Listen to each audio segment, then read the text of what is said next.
بعض ہمارے ہی بڑوں سے بعض ہمارے ہی لوگوں نے بھی اس کو گستاخی سے تعبیر کیا اور پھر یہ کہا کہ مفتی صاحب نے جب گستاخی سے علامہ طارق مسعود کی ایک اور معافی یا گستاخی تہلکہ انگیز بات. مخصوص طبقے کے کچھ لوگ ہیں جو ان کے لیڈر بہت زیادہ شدت پسندی پھیلا رہے ہیں. اور کیا بریلوی دیوبندی جھگڑے کی کوئی کوشش ہو رہی ہے؟ کن حوالوں پر بات کی گئی؟ تو حضرت عائشہ رضی اللہ تعالیٰ عنہ سے ان کی جب تفسیر پوچھی تو حضرت عائشہ نے فرمایا کہ ابن اختی ہے، میرے بھانجے. هذا عمل الكتاب اخطأوا في الكتابة، یہ کاتبوں کا عمل ہے جنہوں نے کتابت میں خطا کی ہے. کیا معاملہ اب حل ہو سکتا ہے؟ حضرت عائشہ کے حوالے سے کیا کہا گیا؟ سیدہ عائشہ کو بھی معاف نہیں کرو گے؟ آپ یہ کہو گے انہوں نے معاذ اللہ دعویٰ کیا کہ قرآن میں تحریف ہوئی ہے، قرآن کو غلط لکھا گیا ہے. بولنے کی بجائے خاموشی کا مشورہ، سر تن سے جدا، سر تن سے جدا.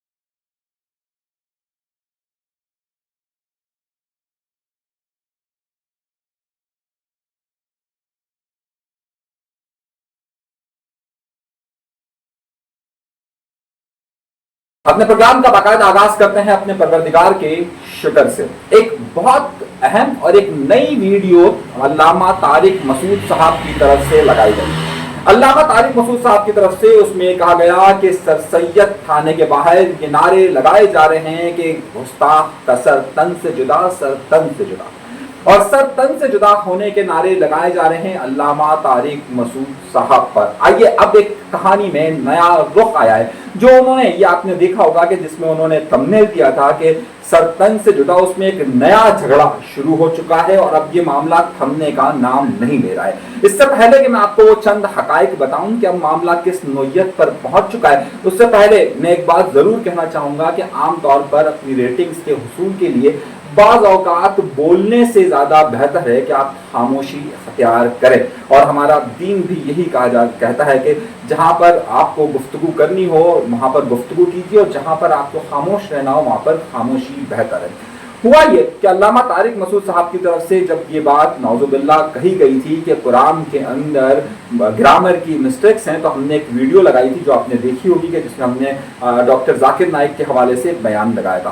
اس کے بعد انہوں نے ایک معافی مانگی اور معافی میں انہوں نے کہا کہ بظاہر یہ گستاخی لگ رہی ہے. تو اس وقت دیوبند کے کئی علماء کرام، مسلک دیوبند جس سے علامہ طارق مسعود صاحب کا تعلق ہے، انہوں نے بریلوی مسلک سے تعلق رکھنے والے کئی علماء کرام نے کہا کہ یہ اب بھی اپنی غلطی کو مان نہیں رہے بلکہ اس گستاخی پر قائم ہے. اس کے بعد انہوں نے اپنا دوسرا معافی نامہ جاری کیا اور معافی نامے میں انہوں نے یہ کہا کہ میں تمام باتوں سے جو میں نے کہی ہے اس سے میں معافی مانگتا ہوں. انہوں نے کہا کہ اگر تین چیزیں، میں اپنے لوگوں سے معافی مانگتا ہوں، تمام مسلمانوں سے معافی مانگتا ہوں، اللہ سے توبہ کرتا ہوں اور اپنے فعل پر رجوع کرتا ہوں. اس کے بعد بہت سارے جو دیوبند مسلک سے تعلق رکھتے ہیں علماء کرام، انہوں نے کہا کہ ٹھیک ہے، یہاں تک کہ انجینئر محمد علی کہ جس کے ساتھ بہت بڑا جھگڑا ہے علامہ طارق مسعود صاحب کا، انہوں نے بھی کہا کہ جناب یہ معاملہ ٹھیک ہے، چلیے اگر یہ ہوتا ہے. بہت سارے بریلوی علماء کرام نے بھی کہا کہ چلیے اگر وہ رجوع کر رہے ہیں تو کوئی مسئلہ نہیں ہے. مگر اب نیا جھگڑا شروع ہو گیا.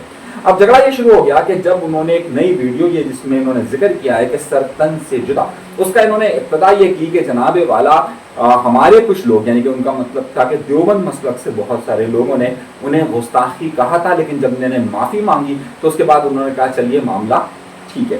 لیکن کچھ علماء کرام جس کا انہوں نے اشارہ دیا، اور خاص طور پر آپ نے دیکھا ہوگا کہ جب کبھی بھی اس طرح کے مسائل ہوتے ہیں تو کچھ لوگ اسے فرقہ وارانہ رنگ دینے کی کوشش کرتے ہیں. تو کچھ لوگوں نے یہ کہا ان ویڈیوز کو دیکھ کے، خاص طور پہ جن کا تعلق بریلوی مسلک سے اور دیوبند مسلک سے، انہوں نے کہا کہ جناب اب علامہ طارق مسعود صاحب بریلوی اور دیوبندی کا جھگڑا کھڑا کرنا چاہتے ہیں، اور انہوں نے کہا کہ خاص طور پہ بریلویوں کے حوالے سے انہوں نے اس بات پہ گفتگو کی. اب معاملہ کہاں ہے اور ذرا سنجیدہ معاملہ کہاں ہو رہا ہے، میں آپ کو اس کی طرف لے کر جا رہا ہوں. اب انہوں نے اپنی جو نئی ویڈیو اپلوڈ کی اس کے اندر انہوں نے معافی کا اظہار تو اس طریقے سے کیا ہی، لیکن انہوں نے ایک نئی بات کر دی، اور جس کے بعد اب نیا مسئلہ کھڑا ہو چکا ہے اور نئی چیزیں آ چکی ہے.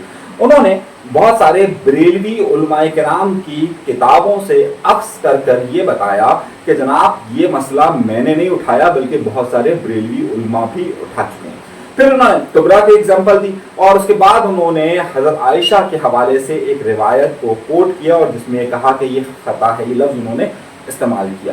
اب انہوں نے یہ کہا کہ اگر میری غلطی کو آپ لوگ غلطی تصور نہیں کرتے ہیں اور مجھے معاف نہیں دیتے تو ان سب کے بارے میں کیا خیال ہے آپ کا. اب انہوں نے براہ راست حملہ کر دیا مسلک کے حوالے سے بھی، انہوں نے حوالہ تاریخ کے حوالے سے بھی اور حدیث کے حوالے سے بھی. انہوں نے کہا کہ جناب آپ کیا ان کے خلاف بھی اسی طرح کی بات کریں گے، یہ لفظ انہوں نے استعمال کیے.